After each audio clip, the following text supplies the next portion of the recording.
Natilihin ang pananampalataya o panatilihin ang material attachment. Sa katotohanan, ang pananampalataya ay isang likas na bagay. Umaasa tayong sa pananampalataya upang makagawa kahit ng pinakapayak na gawain. Halimbawa, kapag tayo ay sumasakay ng eroplano, nagbabayad tayo ng tiket ng maaga dahil naniniwala tayong tutuparin ng kumpanya ang kanilang pangako na ihahatid tayo sa destinasyon sa itinakdang araw. Kapag tayo ay bumibili ng produkto, may pananampalataya tayong tapat ang kumpanya at gagana ng maayos ang produkto. Ang mga ito ay ilan lamang sa mga pangkaraniwang halimbawa. Mas malalaking desisyon tulad ng pag-aasawa at pagkakaroon ng anak ay nangangailangan ng mas matibay na pananampalataya. Kung walang pananampalataya, hindi makakagawa ng kahit isang hakbang ang isang tao sa buhay. Pagdating sa pagbigkas ng banal na pangalan, maaring may mga tao na nagbibigkas nito para lamang sa kasiyahan, tulad ng pagsasama sa isang harinama, pagsasagawa ng pag-awit ng mga banal na pangalan ng Diyos ng sabay-sabayan. Ngunit para tanggapin ang pagbigkas ng tiyak na bilang ng japa araw-araw, kinakailangan ng sapat na pananampalataya sa proseso. Tayong lahat ay regular na nagbibigkas kaya hindi nating masasabi na wala tayong pananampalataya. Kailangan paghusayin pa ang kalidad ng ating pananampalataya. Ngunit ang mahalaga ay mayroon na tayong pundasyon nito. Nasa atin kung paano natin ito pananatilihin at palalakasin sa pamamagitan ng tamang pagsasama-sama. Ang mga banal na pangalan ay nagsisimula ng kumilos mula pa sa simula at habang lumalalim ang pananampalataya, mas tumitindi ang epekto nito. Ang may ganap na pananampalataya ay maaring makinabang ng lubos sa kapangyarihan ng banal na pangalan. Ngunit kahit nasa mababang antas pa lamang, may biyaya na agad na matatanggap. Paano naman ang patuloy na pagpapanatili ng mga material attachment kahit na nakatanggap na tayo ng mga turo tungkol sa pag-chant? Ito ay mas komplikado. Sa isang banda, hindi naman inaasahan na agad tayong magiging malaya sa lahat ng ating attachment mula pa sa simula.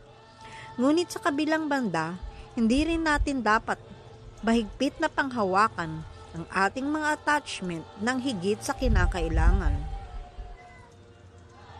Hindi kailangang biglaang mawala ang lahat ng ating attachment, ngunit dapat nating naisin na makalaya mula sa mga ito at maunawaan na sinusunod natin ang isang proseso patungo sa layuning ito. Dapat nating tandaan na balang araw kakailanganin nating bitiwan ang ating mga attachment at hindi dapat mahigpit na kumapit sa mga ito ng labis.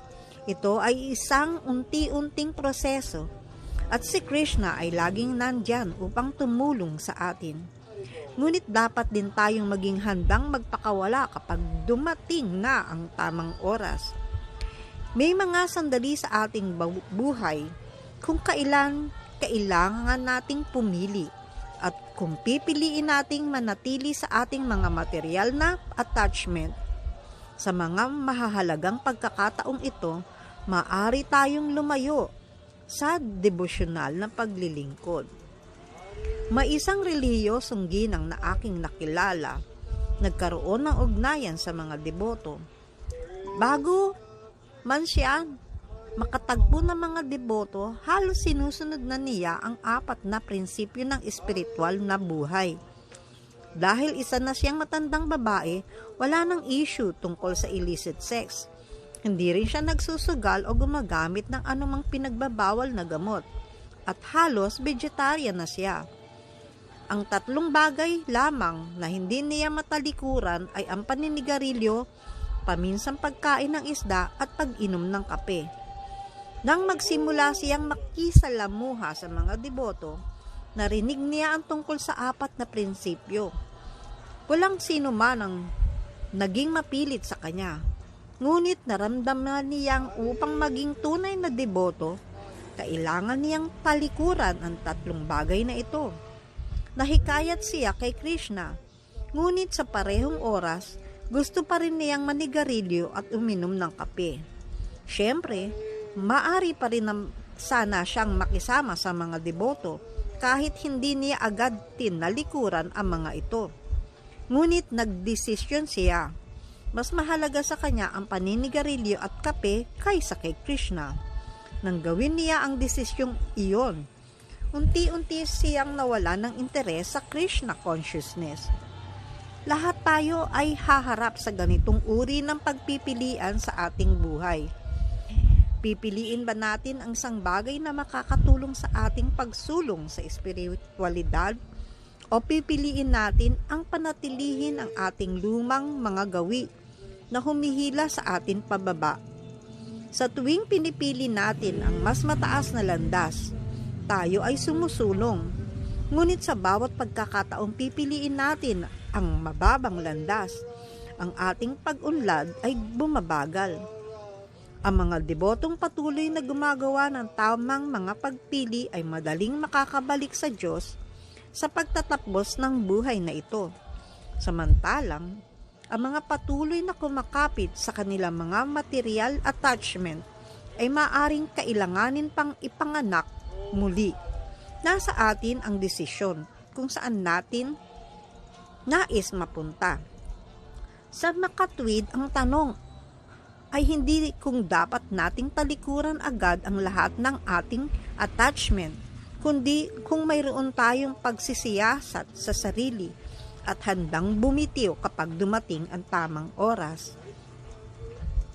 Dahil walang hanggan ang awa ni Mahaprabhu, walang imposible sa buhay deboto hanggat mayroon tayong tunay na pagnanais na umunlad.